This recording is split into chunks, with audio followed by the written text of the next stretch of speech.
How was everyone's holiday?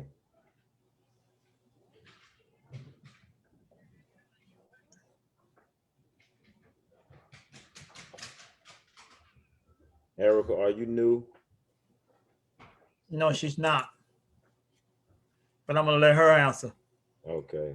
Sippy, I'm trying to tag you in this. I'm not really aware of how to do this, but it is live.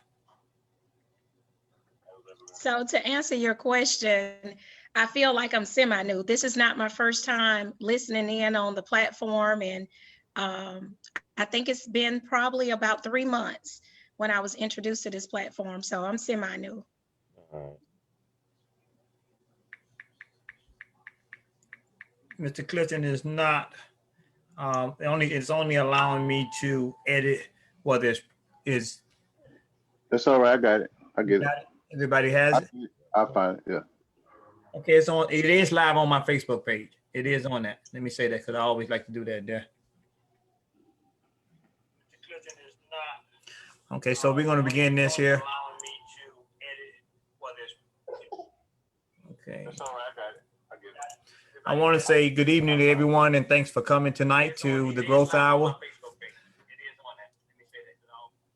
The topic for tonight is an extension of relationships, but tonight we wanted to particularly speak on relationships with individuals coming home from prison and people that's already out of prison.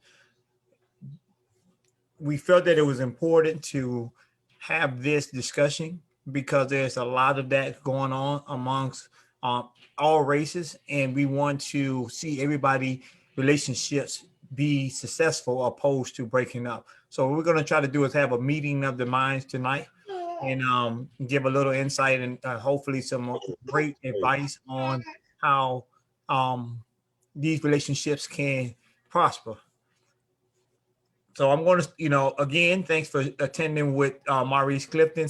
He's the founder and CEO and president of Sail with Sippy. And we have Lisa Riley, who's the founder of Breaking Silence. We have Miranda Swartz, who is with Injustice Speaks. And please forgive me for anyone else that's on here that's with the organization and I'm not mentioning it because for whatever reason, please give me later on and I can do it from now on. Tonight, again, I'm going to start off with the topic of relationships or coming home from prison. A lot of times, a lot of men, I'm going to speak from a male perspective, but please know everything I say relates to females as well because they come home to prison to men, because, I am a male, I'm speaking from a male perspective. But do know that when we come home, I want everybody, to understand that there's two different mindsets from the person that's coming home and the person that's already home. And there's a big gap between the two. Again, this topic was suggested that we be having. We feel like we agree and we feel like it's very important because, there's a lot of information that needs to be brought to the attention of everyone.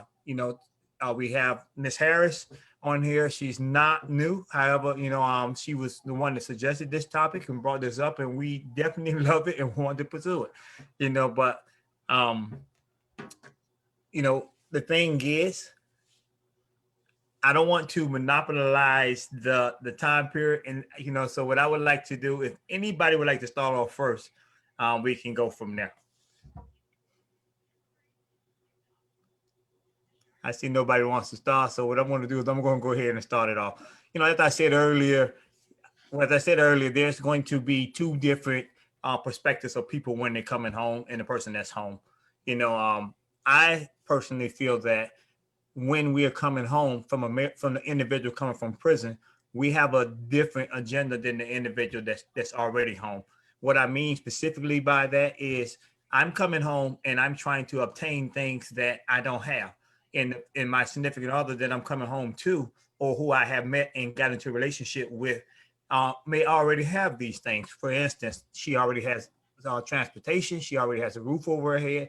She already has a meaningful job. So with that being said, it's like we had two different mile markers. I'm going to use that in this journey of life. She's established and I'm trying to get established.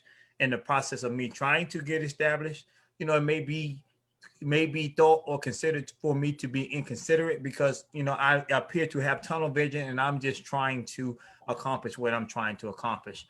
You know, so communication, with that being said, communication is going to be a big factor in any type of relationship, particularly one like this here. It's going to be more communication that needs to be done. Communication doesn't mean just speaking. It means also being a great listener. Not only listening, comprehending, and understanding what they're saying. A lot of people hear what people say, but they don't process it and actually take into account and, you know, what it is that they're actually saying. You know, so, you know, communication is a big part of this. You know, you know, it was recommended that we need, you know, that as a solution to making these relationships work, that counseling may be one of the ingredients that we need to interject into this pie. My question to everybody, you don't have to answer now, will be, is the counseling one that only the individual coming home from prison need, or is it something that both parties need? You know, I will give my opinion and more of it. Actually, after we get started and maintain and go from there. But I just want you to know that it's an ongoing work in progress, the relationships. And you know, the work is between the two individuals that's in the relationship. I don't think that it's good for those two to go outside of the relationship and ask someone, you know, what do they think, unless they've been in the same scenario or something like that there, or as a counselor, you know, a therapist or something of that nature. With that being said, what I'm going to do is I'm going to pass it to Mr. Clifton, you know, and let him, you know, you're my favorite, my go-to guy. I'd like to get him to start it off, and then we're going to go from there. Hello, everybody. How you doing? First, I'd like to welcome everybody. Cherry, thank you for signing on. Man, James Jones. Let's see. I'll send it to you, Cherry. Well, I think that I'm one of the ones who basically had tunnel vision like you, because I was so driven to get myself back on my feet, that I was not meeting the need of my fiance. Well, I'm not saying that I wasn't meeting the need. I was maybe taken for granted or not doing the things that I was doing inside because I had more time. And outside, I had so many different variables coming at me that I had to adjust to. And so trying to readjust to being the limelight and the center of attention, you know, from family members and stuff like that. And it was kind of hard to find that balance, find that creative balance. But in doing so, I had to realize what was ultimately important to me, because, you know, she was a person that I was in love with, not just love, you know, I was in love with before I came home. And so when something happens, then I could automatically feel the difference. You know, it's a boat is good when you're in smooth water. It's easy to sail, you know, but when you get in troubled water, so many people want to run for the hills, but I'm not one. What I'm going to do, I'm going to dig in, you know what I mean? And then just say, peace, be still, and find a way to, like you say, communicate and to be able to reciprocate love in our communication without being disrespectful. I call it fighting fair. You know what I mean? Because you're going to have different spats, because it's like, it's the merging of the two lives. Now, at one time, I was opposed to letting somebody else sit down and tell me about my relationship, because unless they have been incarcerated, then they don't know the struggles that so many people sit and talk about it, but they don't know the struggles that a man has during incarceration.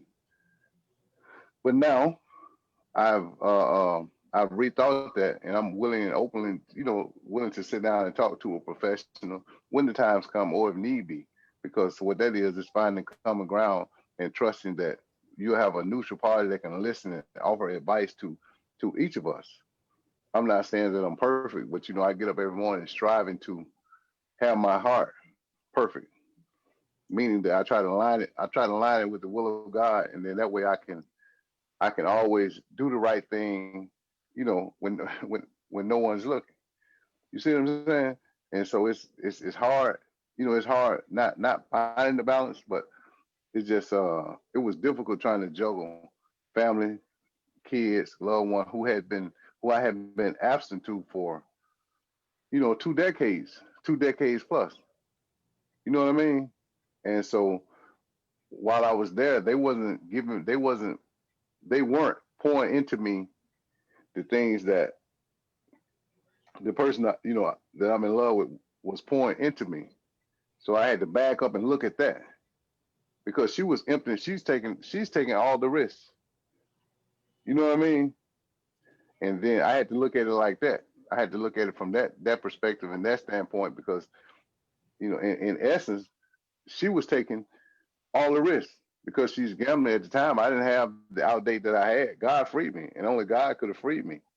So He didn't free me until I was ready. Not what, you know, meaning that well, He felt like I was ready to assume the responsibility of, you know, you just heard me talk about kingship. You see what I'm saying? So many dudes are inside and they're not ready. And then there was no knock on him. I wasn't trying to knock him down a notch, charity. I'm just saying, I just want you to be sure that he's doing the necessary thing that he's supposed to do to be ready for you. And you got to have those tough conversations while he's there. You know what I mean? And sometimes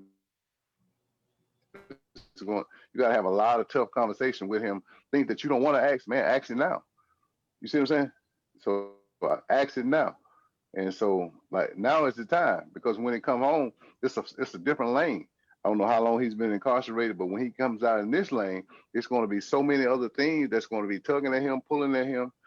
You know what I mean? Life is going to pull at him. He's got to get himself back on his feet. That's going to be tugging at him. So it takes a strong-minded individual to be able to trust that same person that you're trusting now who's incarcerated to still give you sound advice. You know, so many times we trust him while we was inside, but now when we get outside, we think that we can do it on our own, apart from God and apart from the person who's been there all that time. You see what I'm saying?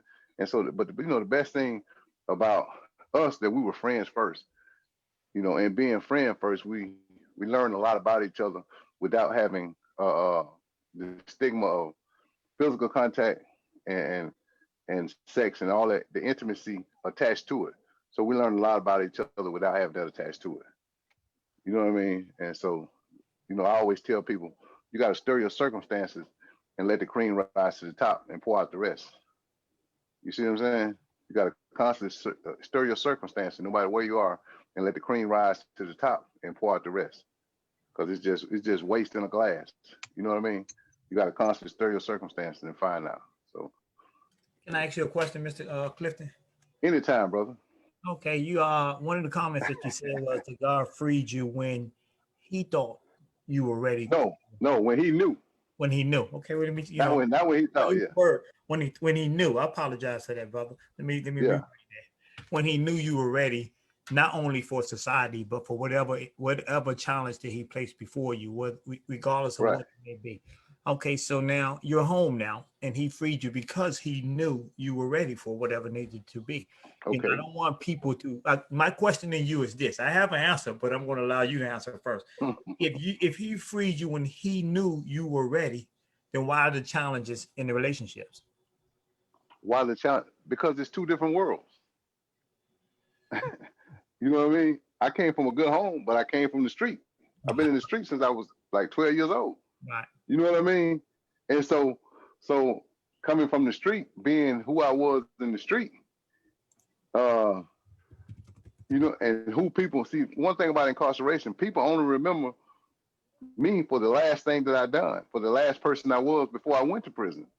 So those 23 years, it's just like I was on pause. I'm like a video on pause. You know what I'm saying? So when I come home, they're hitting the play button. Now it's Nino Brown, Superfly, and all this back. The movie back on. Wow. He's back home. The movie back on. You see what I'm saying? But while their video was on pause, God was restructuring me. He was rebuilding my filaments, so I can be a different kind of light. You see what I'm saying? Absolutely. So is it fair to say that, or am I understanding you when you say that the people that were out, they place you on pause, which caused them to grow along with you. So when you came home, a completely different person, a person that has God has molded, he's sanding down the rough edges and stuff like that.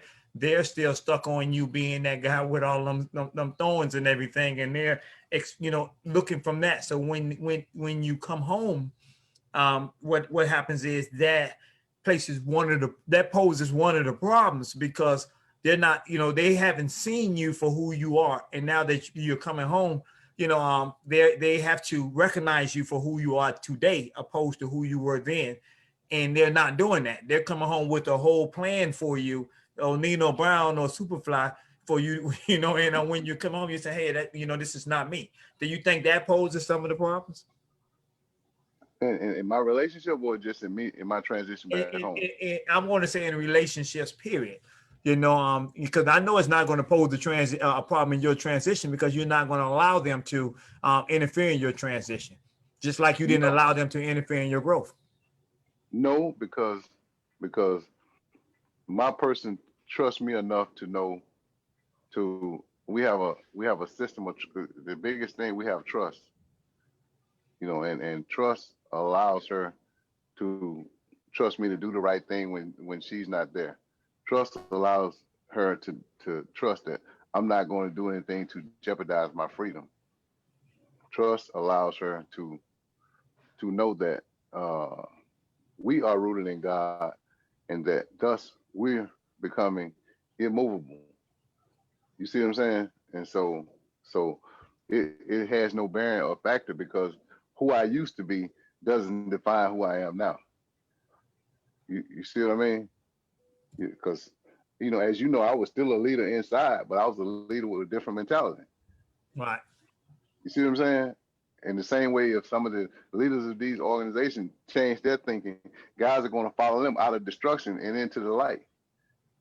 You see, and it's the same amount of thing. God will bless you with 10 times more than everything that you that you have before you went to prison. Yeah, go ahead.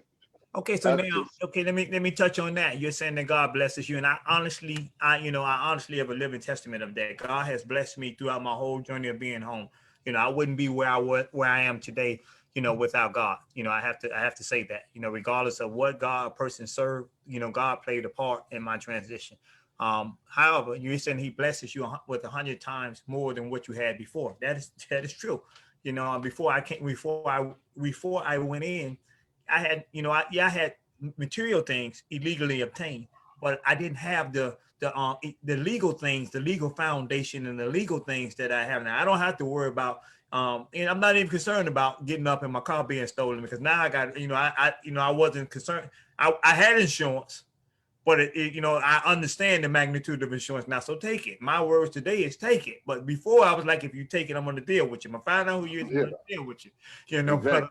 But, so I've grown, and a lot of things have happened. But in that transition of giving you that 100%, you have to still find a balance in the relationships while you're acquiring those 100%. Because, a lot of times we get out there and we just, like I say, have tunnel vision when we're trying to accomplish our goals of getting this 100 times more, that we neglect or don't or forget, or however you would like to classify the person that's supposed to be, that is your significant other, is supposed to be your teammate. You're not allowing them to be a teammate.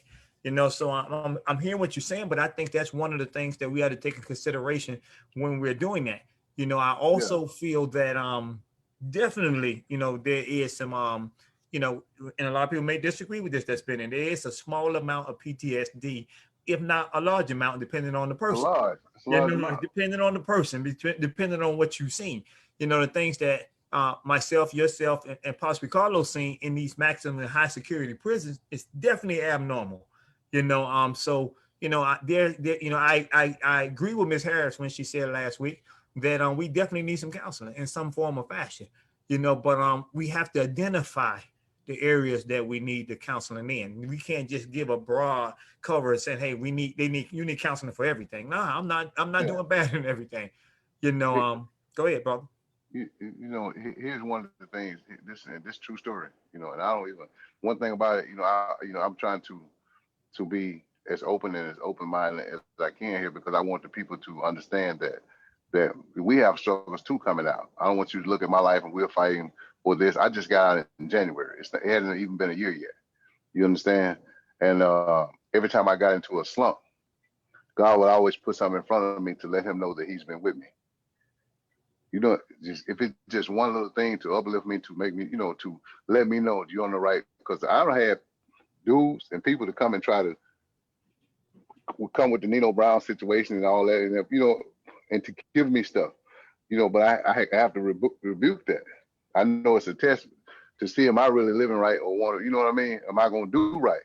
I've had that, you know, and but one of the things, real life situation, when I first came home, I had panic attacks. You know what I mean? Middle of the night, wake up chest tight like I'm having and you know I worked out daily. Right. You know, and so I had like real life panic attacks. You know, even like going in the store, if I went into the grocery store or anything with all the people, because you know, and we're so used to scanning the room and scanning our situation in prison. You know, when we were at those high security, because you got to always be aware of your surroundings and everybody in your surroundings. Because some of the skinniest looking dude or some of the most meander looking dude could be the one that kill you. So in our mind, we had to always be constantly aware of everything and everybody that was around me. In a grocery store like Walmart and, you know, Super Center, some of those big stores in the mall, you couldn't do that. And so I would actually literally have panic attacks, Jane. Like I'm talking about sweating, man, like full sweat, everything. And it, like I couldn't breathe, you know what I mean? So I would have to just breathe, take a deep breath and calm down and know that it was, you know, so that was just some of the things that I went through, you know what I mean? And so I actually said, hey man, I got to get up and go to the doctor to see what's going on, you know, but it's just real live panic attacks, you know, and sometimes we as Black men are afraid to admit those things. You know what I mean? And that's one of the things, that's one of the stigma we got to, so prison will make you mentally ill. I'm not saying crazy. I'm just saying mentally ill. Why? Because you've been, anybody who thinks that if he served more than 2 years, that he isn't institutionalized is literally crazy. Because you got to look in the mirror, man, you're institutionalized. There's certain things that don't even matter out here that's big for us on the inside. You know what I mean? I'm talking about as far as the respect level and everything. Like people walk up in front of you and you at the checkout line, they walk up and put their stuff on the counter. You know, in prison, that's a death sentence. Right. And we would have to exact that because everybody, the 100 or 200 people behind us are watching us to see what we gonna do. You ain't gonna say nothing? You know what I mean? So we have to get out of that. We have to unravel that institutionalization and rebuild ourselves and understand that it's different. You know, it's like a mirror. Like the backside of a mirror is great.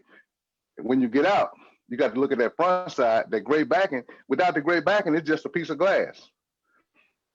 With the gray backing on the back of it, it's a mirror. You know, I want you to just think about that concept without me explaining it. Right. Without the gray backing, it's just a straight through piece of glass that you can see through it. When you put the gray side, when you put the flip side on it, one side is gray, bleak and glum, and the other side is the mirror reflection casting back at you.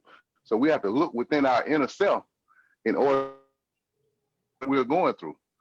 We can't look past us first and find out and think about what we're going through. We have to look at ourselves first and think about it. So I do a lot of self-reflecting to think about like what I did wrong. If I caused an argument or a situation that's unnatural, then I have to look at myself first. You know what I mean?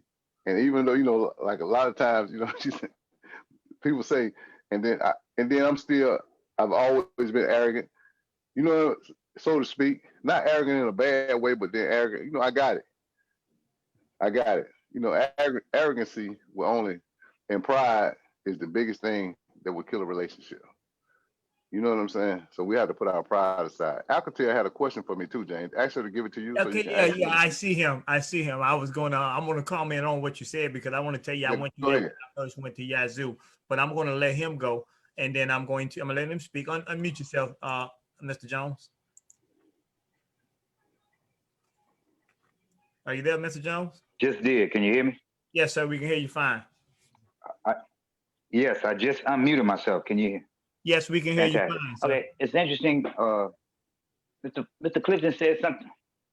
Okay, Mr. Clifton said something I thought was right on point. You guys are mostly talking about romantic relationships again. I see. That's not, my primary here, but it'll work.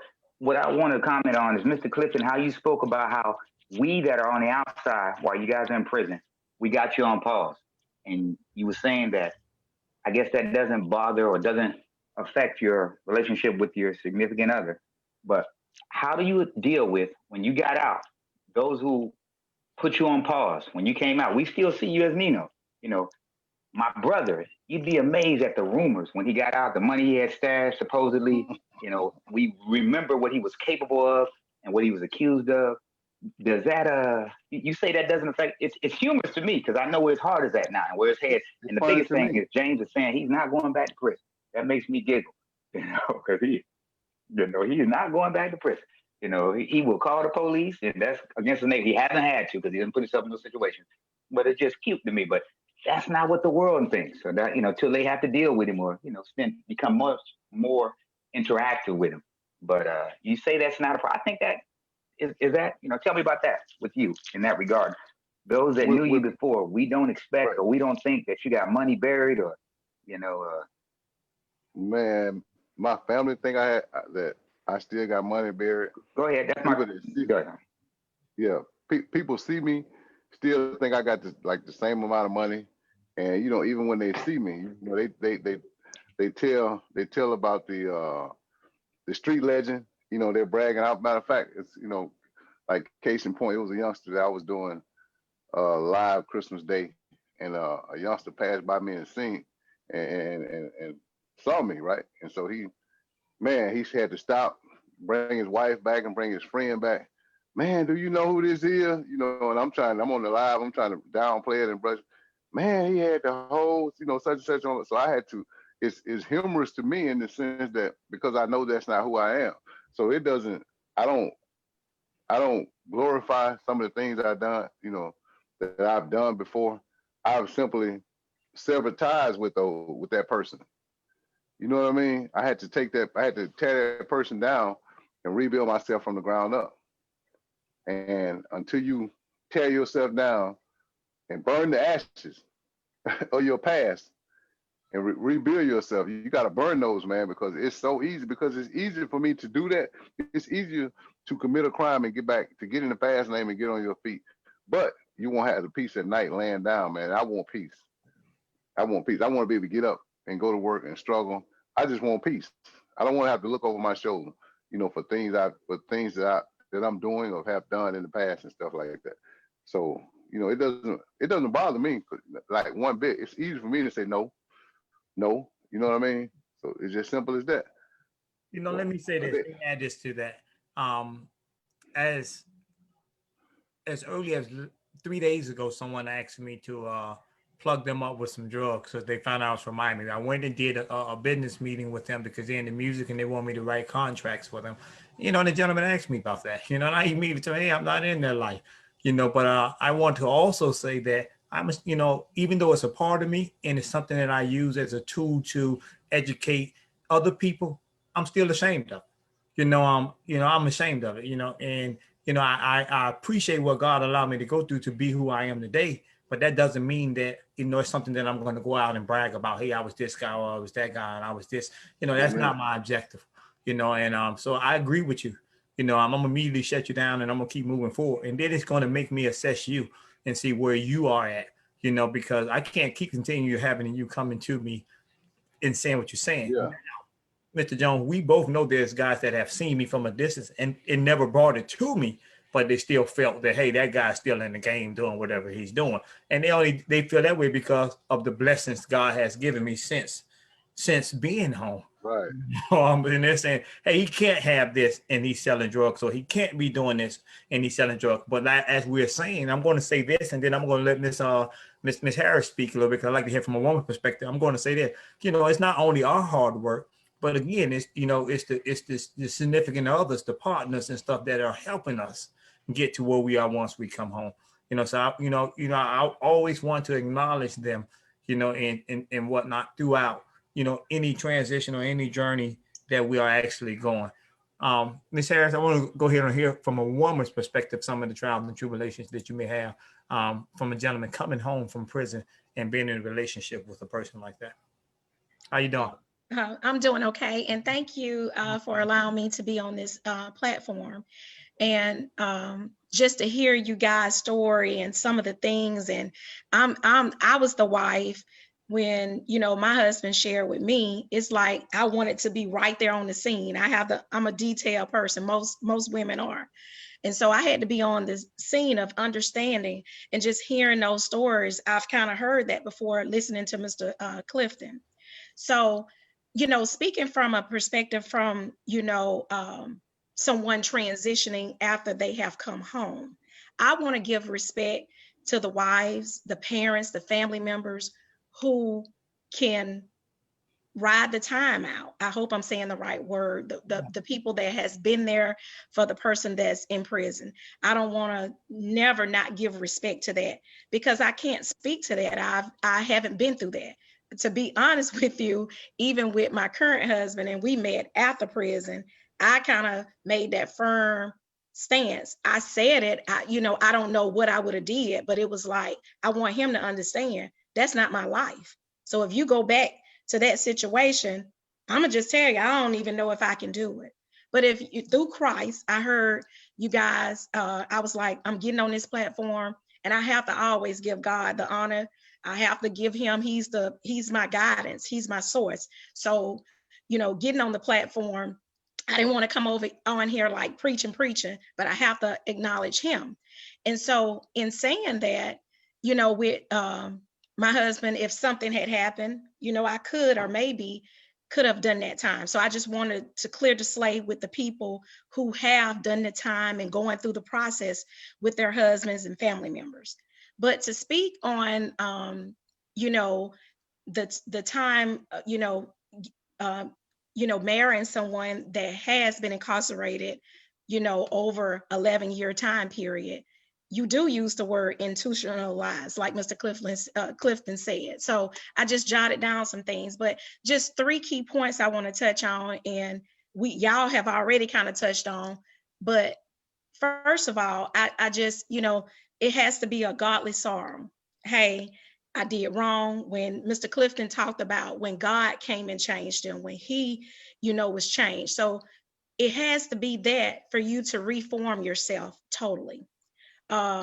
Programming, pre-programming. If you're in prison, getting that programming to work on yourself, first, and knowing that, hey, I got to go home and transition with a person that hadn't been where I've been, and they have a different experience from us too. So I think Mr. Jones asked the question, should the individual get counseling, or the family members, or even the wife? I think it's both. I think it's both that needs the counseling, because, and I'll just kind of tell my story. I met my husband after he had been out for 2 years.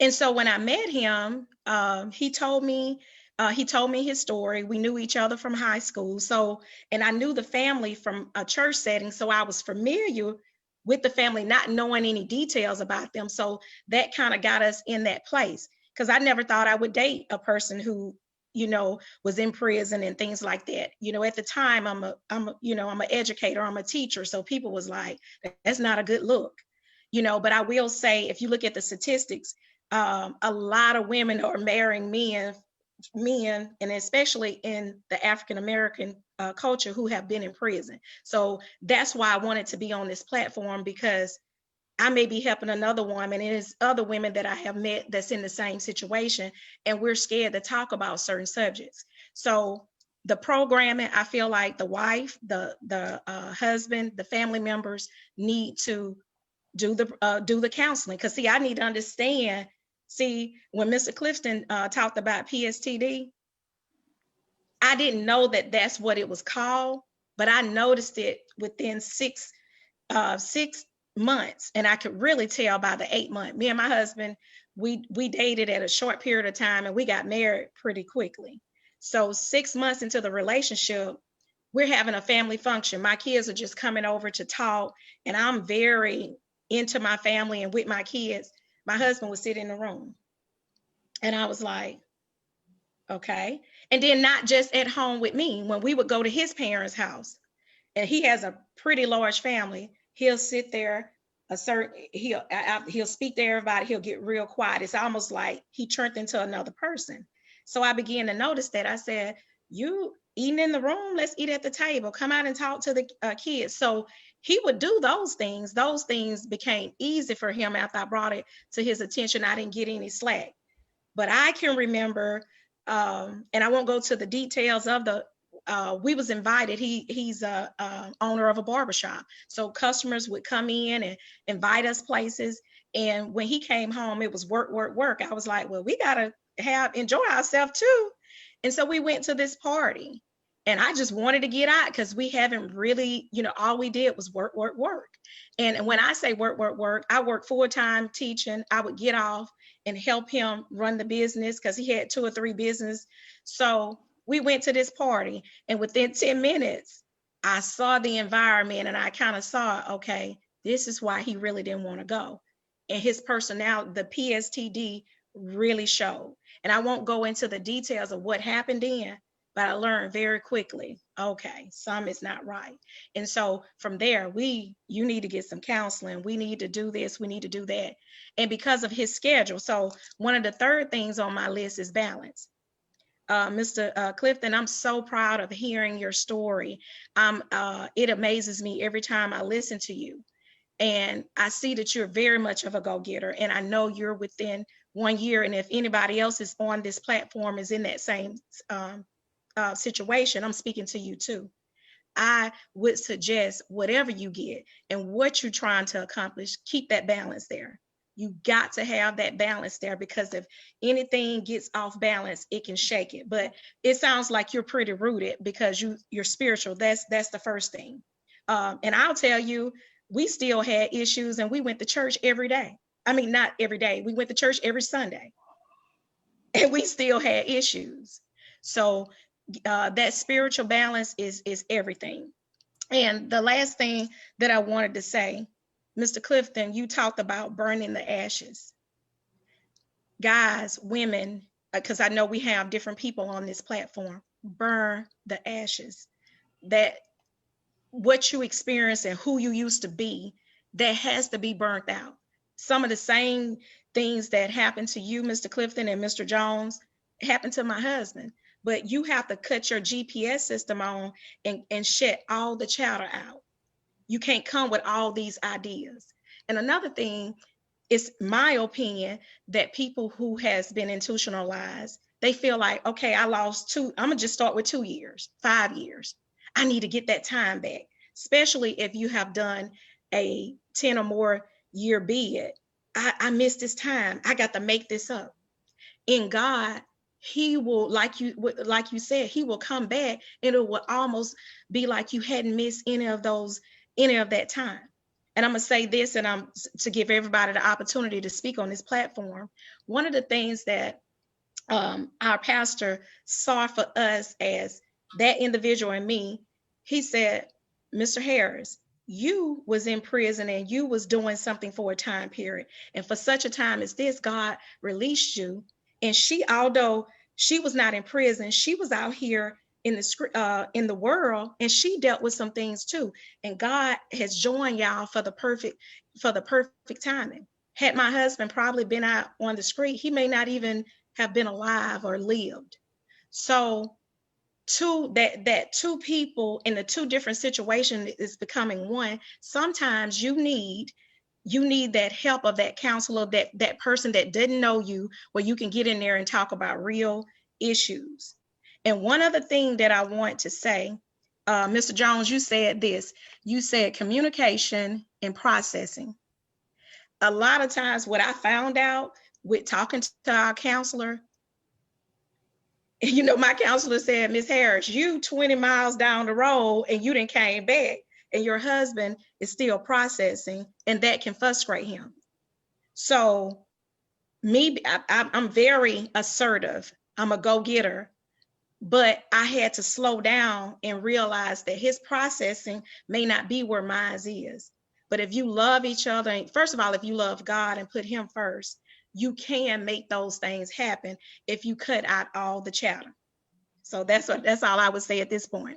Thank you. I want to ask you a few questions. I'll make a few comments on the things that you have said. Definitely all the things you have said is great information. You know, I just ask questions so we can get some clarity for people, other people as well, because you know what you mean, and I possibly know what you mean, but I want everybody to be on the same page. My first question is, I'm asking this from a woman's perspective because I'm a man that came home. How do I get a person who thinks or feels that they are okay to go and or understand that they need counseling as well? You know, because the average person that's out here, the woman, she already has her life in order. She has a job. She has, she has a career. She has a home. She has transportation. She probably has a savings. She has 401k. So she's saying, well, what do I need to go to counselor for? I wasn't the one that went to jail. How do I get them to understand how important it is for the life of the relationship for her to go to counselor? Because if you're a person that have all this stuff, is like, let's go back to that communication and processing. I'm 20 miles down the road and that person is there. Frustration builds up in me. And it's like, well, I know we love each other, but how do we get there? Counseling for that person that's together is going to help you to be able to understand things about your husband. I'm not in the medical field. I'm an educator. And PSTD, I wouldn't have never thought he had that. Okay, going to counseling, she taught me to start recognizing his trigger points. Because when you in a situation, I'm being Miss Harris. This is how I feel. And she over there saying, I don't want to give you that analogy, but she's saying he here and he done went there, and this can go really bad. Just to try to, keep, to stay on this platform. And I was like, wow, I didn't see that. And I began to recognize those trigger points.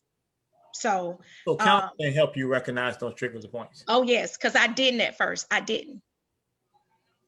So it's good to say that both parties involved need to understand what triggers are for each other. And even if you're okay with something, right? You have to understand what your mate is okay with or significant other is okay with, so you learn not to, or not okay with, so you learn not to offend them. Yes. I think it's a process where it's a give and take process. It's not just one where I'm saying, hey, I'm okay. And I think that's why the counseling is good, because a person feels more comfortable with expressing the things that they've been through. Next thing I want to speak on is, I want to say that, and MAURICE, Mr. Clifton, you can help me with this here. There's a lot of great men that have been to prison and then came home and done different things. And I'm not just speaking of anybody, all the great men that's on the platform or watching the platform.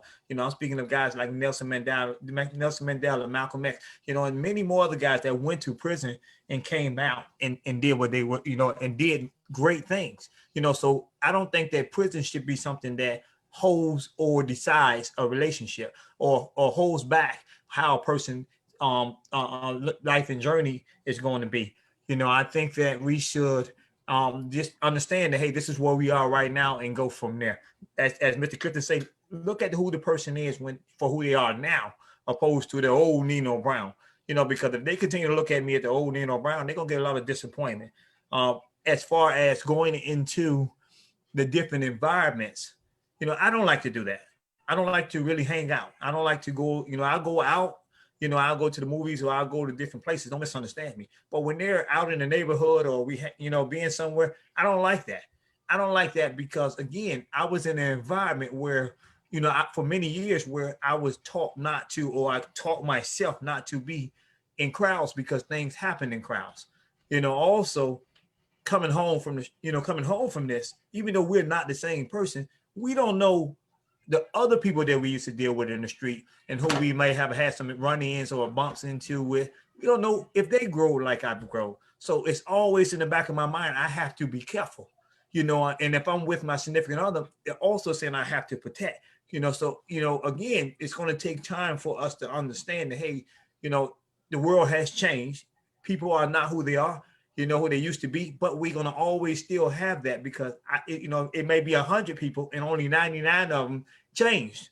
That 1% I got to still look out for. But I want to also say that the last thing I want to say to what you said is the ground level situation. You said that we come home and we try to make up for time that we lost. I want to say for me, I'm going to speak for me. I know I can't replace 21 years and 10 months. I know I can't get that back. That's gone. So what I'm trying to do is build relationships and establish relationships with kids, parents, siblings and stuff from this point on. I'm trying to accomplish whatever goals that I need to accomplish from this point on. I do understand that I can't do that. If I try to make up, I'll go back to the streets. That's one of the triggers that push you back to the street. But if I'm saying I'm going to go from here, then that's something different. So I myself, I think in a lot of people that I have encountered, a lot of friends that I have out here, like Mr. Clifton and many other people that's on here, we don't, even Miss Riley, we don't look at trying to make up. We understand that we have to, it may appear like we're trying to make up because we're coming home, we want to work. But that may mean we're just trying to get on the same level that you are already on because you already been out here. Because as a man, we don't want nobody taking care of us. Our parents done that. I'm not expecting anyone that I'm in a relationship in to take care of me. So, I just want to say that. I also want to read a comment. Now that I said I want to read some comments, it said relationships require work of both people. So we both could benefit from counseling. Make it not about one individual, but for the overall growth of the relationship. So I just wanted to share that. I don't see where he went. I don't know if Miss Riley, do you want to have a comment? Because Mr. Parks has exited the building. Oh, I just want to say I agree with everything that you said, Ms. Harris. Thank you. Thank you for that. And I think you're on point. I guess what I'm thinking about, maybe you can help me with this, is when you do come home and you are getting counseling and you still have those people that won't forget the old you. So many people, they're in a situation where people just don't understand. They want to change. What do you do from there? This is my opinion, and I'm gonna speak a little bit from the prison perspective and just in personal life. It's some things about Erica at 20 years old. I'm not that same person.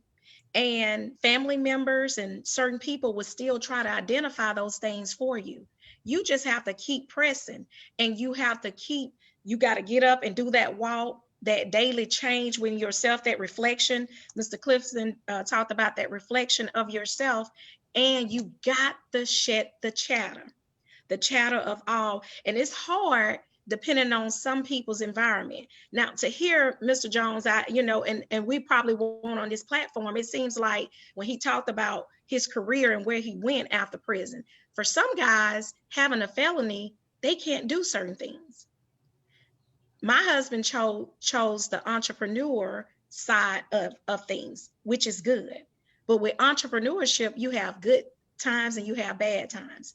And that's why I think he was trying to pick up 2 or 3 businesses. In the business world, they said it takes, 5 to 7 businesses to be this multimillionaire. But in that environment of the barbershop, it's like, and I even saw it as a wife, but I was so overloaded with all the health, the other things.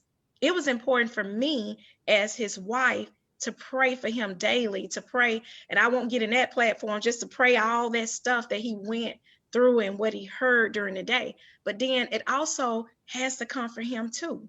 He has to fight for that. The individual has to fight to shed the chatter, to cut out anything that can come in. But that daily reflection and just keep, and as you will see, I'm gonna tell you something. When something happens, everybody is all on top of it. Oh, this has happened. But when you cut the chatter out, if you notice, it goes away so quickly. Like Mr. Jones said, he got approached with that situation. His thing is, okay, I got to start examining that person who said this to me. So putting yourself in certain environments, but this is what I do want to speak to. And you said it, and that was an issue too, Mr. Jones, for my husband. You thinking, okay, I just can't go in those environments. But a part of the programming is you do have to learn, how can I thrive even in those environments? I have to overcome that part of my PSTD, my trust level, and things like that too. So you can't limit yourself. When you put limits on yourself, it stagnates you, so to say. But Miss Lisa, I hope I answered your question. It's just making daily reflections and, shedding out all the chatter from all those different forces. Ms. Harris, You did. Thank you. I'm sorry, Lisa. Ms. Harris, I want to say this as well, add on to what you're saying, because I'm never taking away from what you're saying. You're correcting what you're saying. We have to thrive in all environments. But when you actually look at it, this is the thing that I look at. I shouldn't be going back to them old environments if there is a new me, unless I'm going into that old environment and interjecting the new me. Me going and doing the same things in that old environment that I was doing in the old me, it's not good for me. And that's what sometimes we have to get everybody to understand, that, hey, I'm not saying I dislike this or this, because that was once me. To deny or speak down on those people is to speak down on myself. But I'm trying to grow. So whenever I'm in that environment, I should be witnessing or trying to educate or bring people up, uplift them, give them information, and do different things. I know that every platform that has been started by individuals that's on this platform tonight is something. It was started to educate, help, and see people in growth. So that's my thing. I can't go to the old environment and do the old things and say, hey, I'm different. So if I'm my point is, if I'm going to old environment, that's what I should be doing. But in reality, if I'm not doing that, I shouldn't even be in the old environment, because there's nothing over there for me if I'm not doing something that's trying to be conducive to somebody's growth. Let me say it that way. And I'm happy that you came back to Piggy, and it's all about understanding and communication. Oh, I totally agree that you shouldn't be going in old environments. For example, if you went to prison for selling drugs or hanging out on, whatever your vice was. That's not what I'm saying. What I'm saying, I'm speaking a little bit, and I'm glad you came back, because I'm totally in agreement with what you just said. But what I was speaking on, okay, if you have PSTD and you going in, Mr. Clifton talked about going into Walmart, and it's so crowded in there. Okay, what if God, for where this platform is starting, what if God take this platform to where, COVID-19 is going on, where you're going to fill up an auditorium, and you so overwhelmed by the size of the amount of people that's in there that you can't even complete the task. That's what I'm speaking to. So by no means I'm talking about going in the old environment. Like I said, when we went to this party, I knew in 10 minutes, this ain't a place for me. Let's get up out of here. But he didn't explain it or communicate that was some of the old environment, and we got out of there. But it was like he was upset with me, because I just wanted to, I'm thinking you call this person uncle, and they show themselves friendly in the barbershop. You know what I'm saying? I thought it was an okay environment. That's what I'm speaking. And I'm so happy you came back to clarify that, because by no means, I am a person of order and structure. So no, I'm speaking to the PSTD part of it. And like you said earlier, I don't need counseling for everything, but let me be specific about what I need counseling. I definitely like that response, Miss Harris. I just want to also point out for others, not for you, because it's difficult for a person that's coming out to communicate inside. We are selective in who we communicate with. Me and Mr. Clifton walked the track. We talked in the library. We talked in Unicorn, but he was one of the few that I was comfortable with sharing my personal life with, because in that environment, people takes your trials and your tribulations as a sign of weakness and try to use them against you. So communication is limited in there.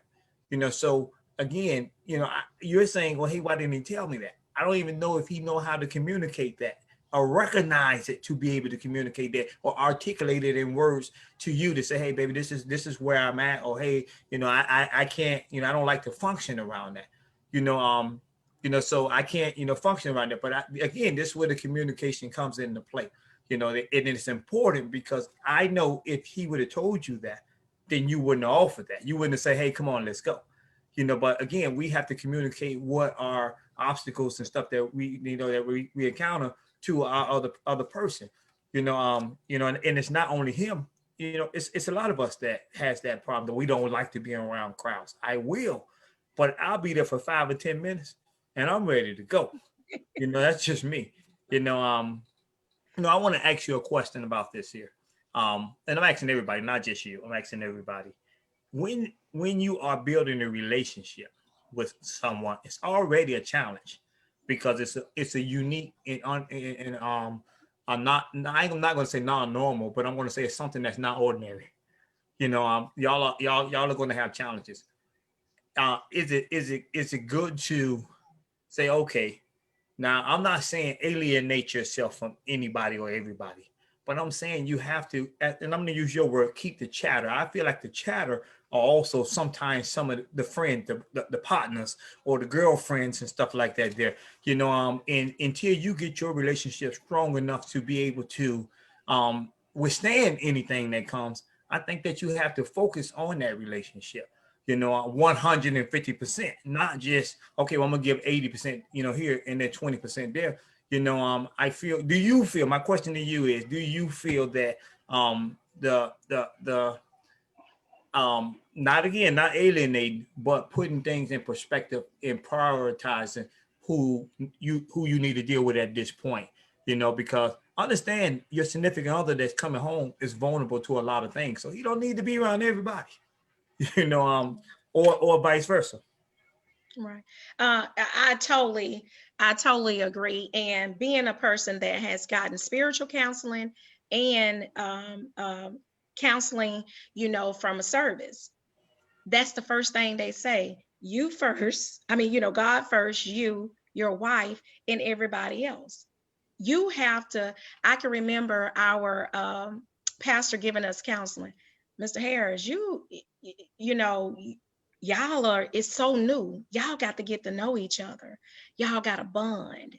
You got to shed the chatter. And the chatter may be because he's a lot like you guys. He didn't just hang around a bunch of people. A bunch of people came in his environment because of the barbershop. So you got everything. And how do you run from that? So that's a unique situation. Like I said, the extra praying and shedding the chatter, when you get home, detox from all of that. But even family members.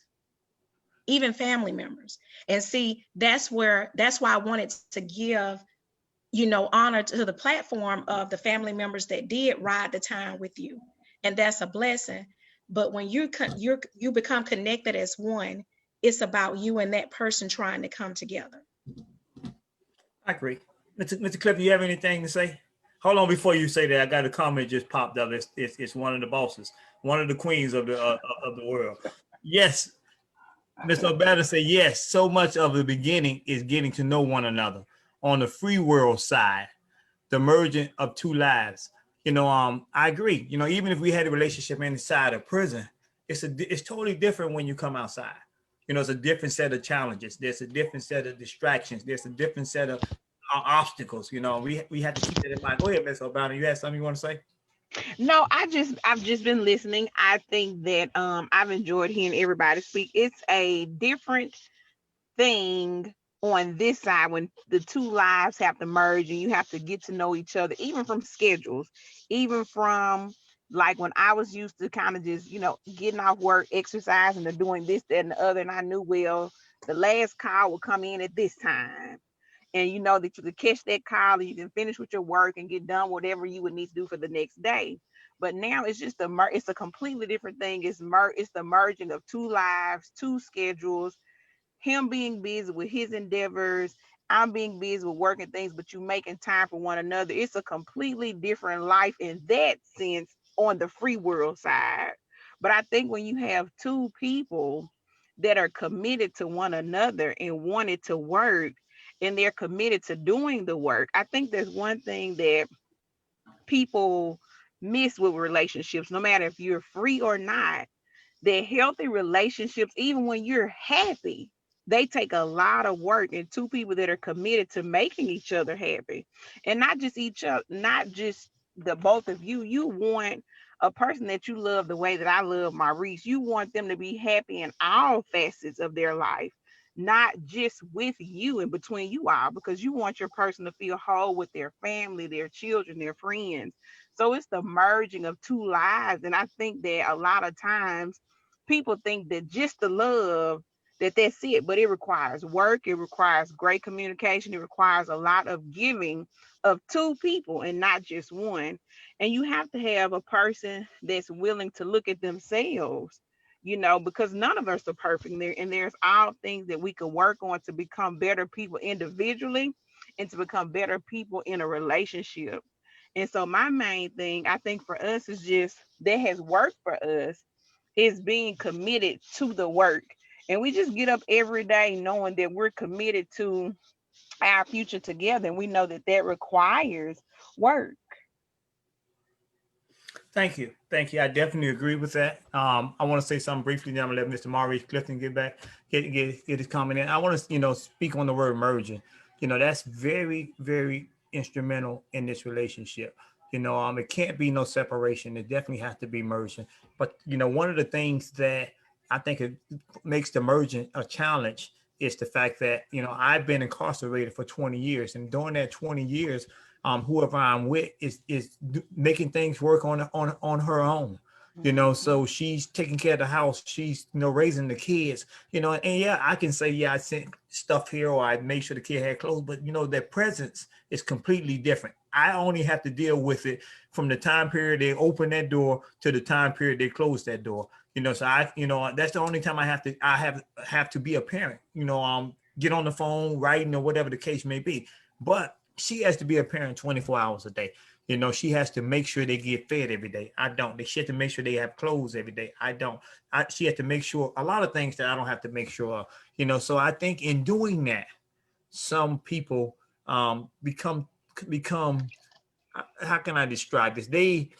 A lot of women become or adopt that I am independent. I have done this, this is work for me, so because it worked for them, they may feel like, well, hey, I have the formula that we need to follow because this has been working for me for the 20 years that you are out, that you were in, and I'm not saying that, that she may not have no great ideas, and because I've learned through my life experiences a lot of times to listen to you women, because a lot of times y'all have intuitions and y'all see things that we don't see.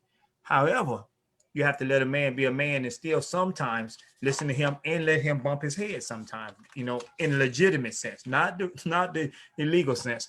But how do we, individuals that's coming, the women that has been doing what they're doing that feels like, hey, I've been doing this on my own and feel like they're boss just as well as the man. How do we deal with that?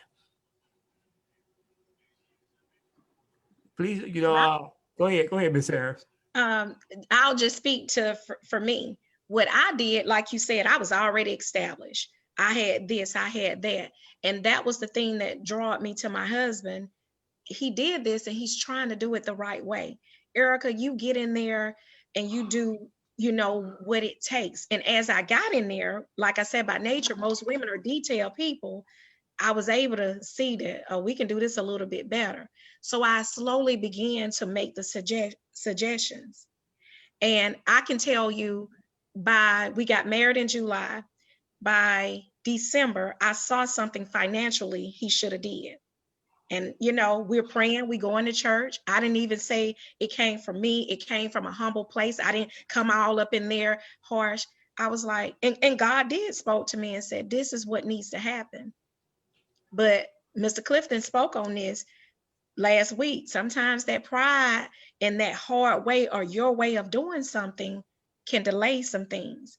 And it took him a year later to say, you was right. And it wasn't about, I didn't say, oh, I'm happy, you was right. But I gave my husband everything, financially, spiritually, the health.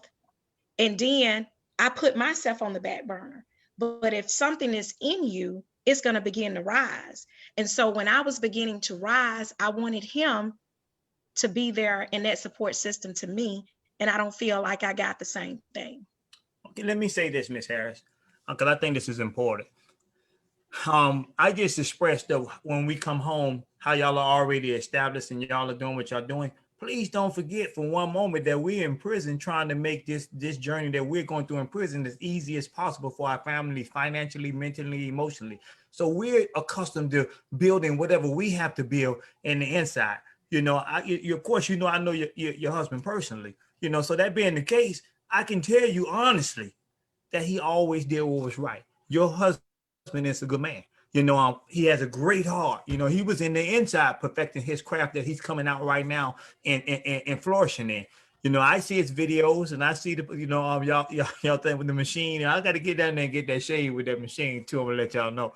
But I do see all of that. But I'm saying that just like you have been doing what you're doing, and you have not you per se, but have a woman have form her own opinion of, or come to the point I'm independent. I've done this on my own. I really don't need a man and I can make this happen. You know what I'm saying? And a man feels the same way because he's been making the way and providing and doing whatever he was doing before he went to prison, whether it's wrong or right. And while he's in prison, he's still providing and doing what he's doing.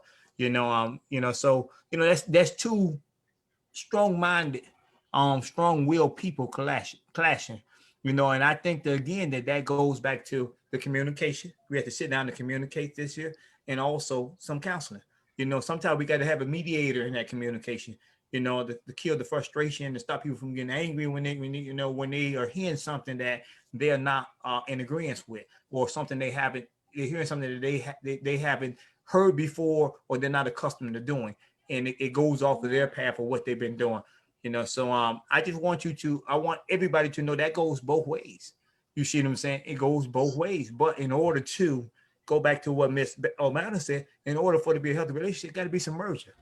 And it can't be merging if both parties are strong-willed and saying, hey, I'm the boss, so I'm independent, I don't need you and all that. There's no merger. That's not going to work. Not going to work. I want to say that. And Mr. Parks, how you doing, Mr. Parks? I'm glad that you gave it to do it. You have anything you'd like to say, sir? Man, can you hear me? Yes, sir. We can hear you loud and clear. Finally, man. I've been working on my computer. I finally got this mic working. I've done missed the whole session.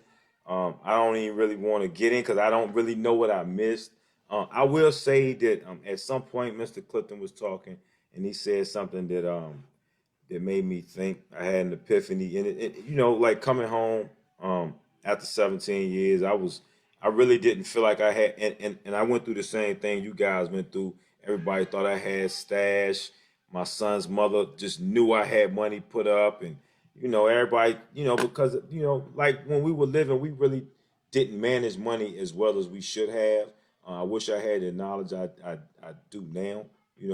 I would have definitely invested in real estate, but I came home and I ended my relationship when I got locked up. When I got locked up, I broke up with my girl because, like, hey, everybody's different. Me, I don't like to go in. I don't feel like it's. I'm not selfish, so I feel like it was unselfish for me to end the relationship, although she didn't want to do it. I ended the relationship, and I'm like, look, if she's there when I come home, she's there, but I'm not going to take her down this road with me. I felt like it's harder to do a bit with a woman who you care deeply about. So I let her go. Haven't seen her since. And this was in 1998. Hey, but I'm married with kids now, so it wasn't meant to be. But coming home, I feel like now I'm one of the things I'm as a life coach, and I talk to a lot of families and who deal with individuals coming home, because we come home and we left as, like, I'm sure you guys touched on it. We left as the head of our families. We took care of our families. So when we come home and we don't have those means anymore, it doesn't always behoove you to hop right into a relationship where that's why I say in my manual I talk about it's not good for a man coming home from prison to get with a needy woman. And please forgive me for saying this. When I say needy, I mean the girl who Once is a lot of time. wants you back, wants the old you back. So before I left, I was Cap. Everybody, that was my street name, Cap. So you know, when I came home, Cap stayed in there. You know, Right. I came home, I'm Carlos Parks now. I don't go by Cap. So, you know, so people have to understand that change, right? Um, so there are certain people certain girls, I say, when I came home, they were expecting Cap to come back. And there's a particular type of woman who looks for that type of individual. So I wanted to make sure that the woman that I found, the woman that I was going to spend the rest of my life with, understood I'm not Cap anymore. You know, you're not dealing with the person that went in there. I'm not. That's not me. I'm not. Listen, when I came home, I had golds in my mouth. I had gold teeth. They gone. I had to remove them. It was $3,000 to get them things taken out. But I had to because I wanted to change my image, and I wanted to change what those teeth signified. It's just a lot, man. And I feel like you know, with a relationship, I kind of caught the end of it, but the sister was talking about how there was a battle because she was already her own woman. She was an independent woman, and he came in, and there was kind of a struggle or whatever, right? So when I got with my wife was the same way. She was an independent woman. She had her own money. She was already a homeowner. Had cars, and so I came home. I came into this relationship with absolutely nothing. I made $10 an hour, James. So I came into a relationship because I knew my potential. I knew my potential. I knew where I was going. There was no question where I was headed in my mind, but I had to show her that. I think And she knew your potential as well. That's why one of the reasons why she chose you. If she yeah, didn't I think think I you think had no potential, she wouldn't have been with you. yeah, and We both genders look for that potential in the opposite gender because we don't. I don't want to be with nobody that's going to don't want to do nothing. I don't want that. And I'm sure she don't want a man that's going to sit around play PlayStation, smoke weed, and stuff. So and that's so normal right now that you got grown men do that. understand that. That's what makes it easier for the individuals like us that come home to, acquire these business ventures through God and excel the way we do because there's really not a whole bunch of people out there doing it. But I want to say, that the gist of this is, we have to merge. First there's counseling, and then counseling is the helping of the merging, and in the merging you have to have communication. And with the communication, you have to have patience and understanding, because as Miss Harris pointed out, we are on two different levels. We're coming out, we on ground, y'all up in the clouds, so, we're not trying to, get everything that we had before, but we're trying to at least get on the same level that you're on because as men, we don't want no woman taking care of us, so that's, Yeah. so we are told as men to be providers. I'm going to say that, then I'm going to let Mr. Clifton say this, and then we're going to wrap this up because of time restraints. I definitely appreciate everything, and I hope that everybody got something meaningful out of this. Go ahead, Mr. Clifton. Hey, I just think I want to respond to one thing that Ms. Harris said. She said, well, what if we go into a crowded room? Well, he did. God did appoint Aaron to Moses because Moses couldn't speak. So, God would always have whatever we need if he calls us to do anything other than what we desire to do. You know what I mean? So he'll give us who we need and what we need at that same in that same breath. But I think all of us are prepared to speak to any number of people. It was just the me coming home, trying to be aware of my surroundings out of habit, out of a 23-year habit that I had formed, and just trying to break that cycle of institutionalization. And so that's all. It just, like my baby said, it just takes work, period. And if you want to be there, you're going to find a way to make it work. It's just point blank. You know what I mean? So it's just going to come a point in time where you got to ask yourself, is this really what you want? Then just knuckle down and get it. You know what I mean? So that's all. Every day you got to get up and want to be there. But I really enjoyed the conversation back and forth, man. And I'm just happy to be here. Thank you. I thank everybody for coming. And I definitely thank everybody for their opinion. I appreciate you, Miss Harris, for coming out, and Miss Obama. I didn't want y'all to feel like that we just kind of like beating on y'all, but y'all were the only two women other than Lisa that came and actually experienced what we were speaking on. So we definitely needed another perspective because we didn't want anybody to feel like we just just coming from a manly perspective. But again, I want to say that in with that relationships are work, and in that work, you have to, like you said, Miss, I'm going to steal that. I hope you ain't copyrighted, Miss Harris. You have to cut out all the chatter, and the distractions and all that stuff, and do what's best. Do what's best for the relationship. Do what's best for you two, because y'all are growing or attempting to grow in a direction together. So I definitely appreciate everybody. Thanks for coming, and I will look forward to seeing y'all again. Y'all have a good night.